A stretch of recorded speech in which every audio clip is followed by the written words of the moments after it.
ऊर्ध्व तिर्याभ्याम सूत्र और ऊर्ध्व तिर्यक सूत्र for multiplication also known as criss cross method. So last video में हमने इस मेथड का यूज़ किया था 3 डिजिट्स के मल्टीप्लिकेशन के लिए। इस वीडियो में हम 4 डिजिट्स का मल्टीप्लिकेशन देखेंगे। पहले वेरिएबल्स के थ्रू समझेंगे कि उसके क्या क्या स्टेप्स बन सकते हैं और उसके बाद एक एग्जांपल लेके समझेंगे ताकि आपको और ज़्यादा क्लियर हो जाए। ओके, तो अगर आपको क्वेश्चन इस फॉर्म में दिया हो कि ABCD इंटू EFGH, ओके, तो ये 4 डिजिट्स हैं, इनका मल्टीप्लिकेशन आपस में हो रहा है। तो सबसे पहला स्टेप हमारा क्या होगा, हम राइट से शुरू करेंगे और धीरे धीरे अपने नंबर्स जो है मल्टीप्लाई करने के लिए बढ़ाते रहेंगे। तो सबसे पहले हम जो राइट में नंबर्स D और H है इन्हें आपस में मल्टीप्लाई कर देंगे। ये स्टेप 1 है। तो क्या हो जाएगा, DH के बराबर हो जाएगा ये।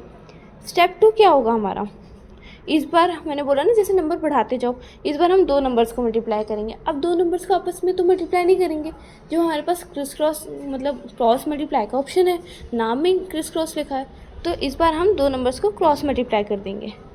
ठीक है, तो हमने क्या करा, C और D और GH को इन्हें आपस में क्रॉस मल्टीप्लाई कर दिया। तो क्या हो जाएगा, CH प्लस GD। ओके, जैसे जैसे नंबर बढ़ाने हैं, अब पहले 1 का था, अब 2 का था, अब हम 3 लेंगे।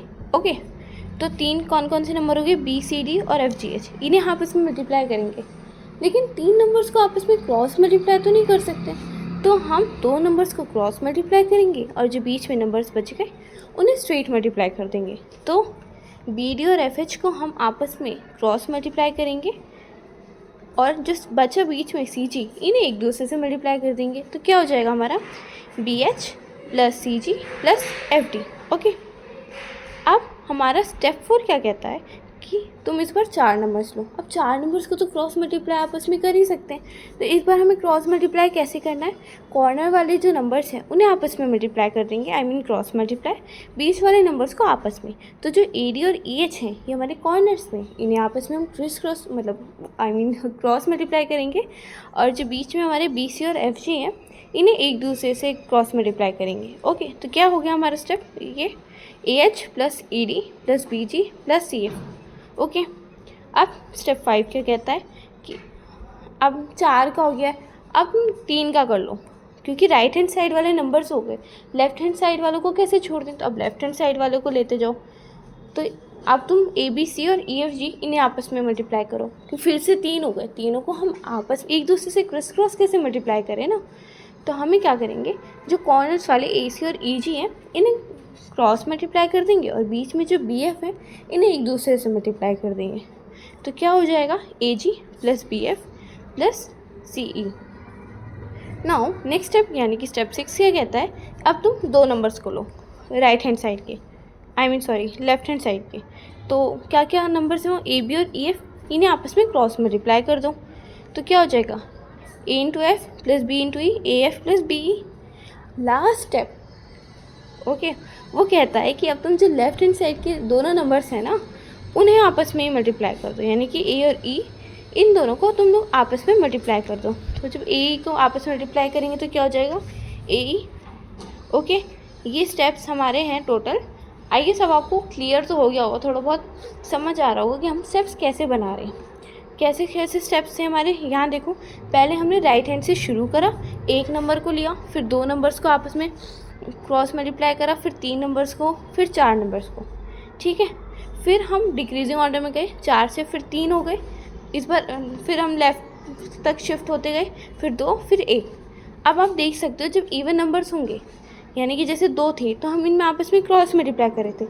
आप देख सकते हैं जब 4 थे तब भी हम आपस में क्रॉस मल्टीप्लाई कर रहे थे, फिर कॉर्नर्स वालों को एक दूसरे के साथ और बीच वालों को एक दूसरे के साथ। ओके, और जब ऑड नंबर्स हों तब हम उन्हें कैसे मल्टीप्लाई करेंगे, कॉर्नर्स को एक साथ, और जो बीच में बच गए, बीच में जो बचे एक ही बचेगा ना, फिर वो जो एक पेयर है उसे आप इन दोनों बीच के बचे, जैसे यहाँ BF बचा हुआ था, इन्हें एक साथ कर देंगे। ओके, इस तरीके से हमारे स्टेप बनेंगे। आगे अगर 5 डिजिट का करेंगे, 6 डिजिट का करेंगे, 7 डिजिट का, और ऐसे डिजिट बढ़ती जाएंगी तो उस हिसाब से स्टेप आपके बनते जाएंगे। ओके, अभी तो मैं ये तो 4 डिजिट्स की वीडियो बन रही है, 5 और 6 की भी मैं पोस्ट कर दूँगी एक दिन, तो आप उसमें भी और आपको आइडिया लग जाएगा कि करते कैसे हैं बेसिकली। ओके, तो अब एक एग्जांपल लेके समझते हैं। जैसे एग्जांपल है 9260 इंटू 1534। ओके, सिंपल सा एग्जांपल है।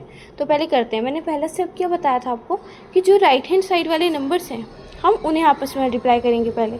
तो जो राइट हैंड साइड में 0 और 4 है इन्हें आपस में मल्टीप्लाई करके क्या हो जाएगा, 0 ही आना है ऑटोमेटिकली।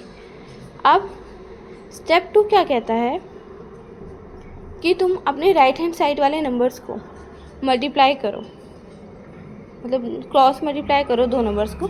तो 6 को 4 से और 3 को 0 से, तो क्या हो जाएगा 24 + 0 that is equals to 24 only. Step 3 कहता है कि अब तुम 3 नंबर्स को लेके आपस में उन्हें मल्टीप्लाई करो।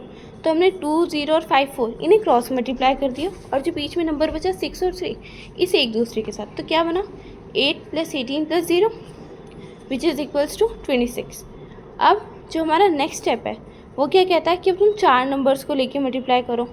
तो हमने कॉर्नर्स के नंबर्स यानी कि 9015 को 14 को एक साथ क्रॉस मल्टीप्लाई करा और जो बीच में नंबर्स बच गए 2, 6 और 5, 3 इन दो को आपस में क्रॉस मल्टीप्लाई कर दिया। तो क्या बनेगा हमारा total 36 + 0 + 6 + 30 which is equals to 72।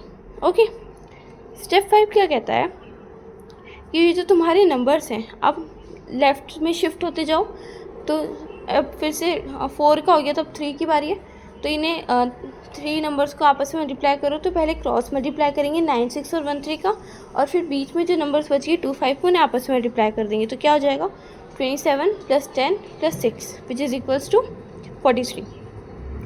Next step कहता है अब 2 नंबर्स को आपस में मल्टीप्लाई करो। तो हम क्रॉस मल्टीप्लाई कर देंगे 9, 2 और 1, 5 का, जो कि हो जाएगा equals to 45 + 2। Okay, 9 × 5 + 21 which is equals to 47। अब स्टेप 7 यानी कि लास्ट स्टेप है वो कैसे होगा, हम लोग के जो बचे लास्ट में लेफ्ट हैंड साइड वाले नंबर्स यानी कि 9 और 1 इन दोनों को आपस में मल्टीप्लाई कर देंगे। यानी कि 9 × 1 = 9, ये हो गया। ये हमारा लास्ट स्टेप था। अब हमें आंसर कैसे लिखना है, तो हम लोग जो सबसे लास्ट स्टेप था उसे सबसे पहले लिखेंगे ऐसे ऐसे, फिर स्टेप 7, फिर स्टेप 6, फिर स्टेप 5, फिर 4, 3, 2, 1, और जो सबसे पहला स्टेप था वो हमारा इस तरह लास्ट में आ जाएगा। तो सब स्टेप 7 में हमारी वैल्यू क्या थी 9, फिर हमारा 47, फिर 43, फिर 72, फिर 26, फिर 24, फिर 0। ये हमारी इस तरीके से वैल्यूज़ आई हैं। अब मैंने आपको लास्ट वीडियो में भी बताया था कि हर पॉइंट पे मतलब ये डॉटेड लाइन्स के बाद ना एक ही डिजिट होनी चाहिए। सिर्फ जो स्टार्टिंग वाला नंबर है यानी कि जो सबसे स्टार्टिंग में जैसे ये 9 है ये सिंगल है, इसमें अगर डबल डिजिट्स भी होंगी या फिर 3, 4 कितने भी डिजिट्स चलेंगी, पर जो बाकी ये जो पॉइंट्स हैं हर डॉटेड लाइन के बाद इन सब में सिर्फ एक ही डिजिट चलेगी, वो एक ही डिजिट को अलाउ करता है। अगर आप ऐसे लिख दोगे तो ये आंसर गलत हो जाएगा। ओके, तो हमें क्या करना है, हर उसमें हमें एक ही डिजिट चाहिए। तो हम लोग जो नंबर है जैसे ही 24 का नंबर है तो इसका 2 हम आगे भेज देंगे 26 के पास। 24 कहता है कि एक काम कर, मेरे पास ऑलरेडी 2 नंबर हो रहे हैं तो तू एक मेरा ले ले। मैं पीछे तो भेज ही नहीं सकता क्योंकि मैं पीछे भेजूँगा तो उसके पास 2 हो जाएंगे और वो लेगा भी नहीं।